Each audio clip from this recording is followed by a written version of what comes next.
Hello everyone, today in this video we will calculate the number of tiles required for a given area. So here you can see the area is in this way. So this portion is divided into three parts as here you can see. So we will find for the area 1. So here the length is that 4 meter, here it is 2 meters. So 4 into 2 if you do we'll get 8 square meter.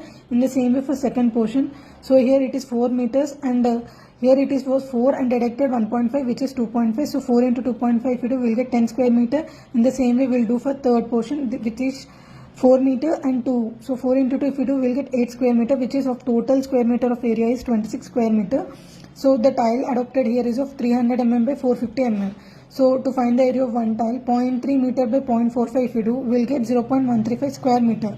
So the formula is that number of tiles required equals to total area by area of one tile is total area here we got is 26 square meter divided by area of one tile which is 0.135 square meter. Then we will get after doing this calculation 193 numbers of tiles is required. If we consider the wastage is taken as 5%, then 193 plus 5% of 193 numbers of tiles, then we will get 203 number of tiles of these dimensions are required for this particular area we considered. So if you all like this video, please follow, like, share and subscribe to this channel. Thank you all.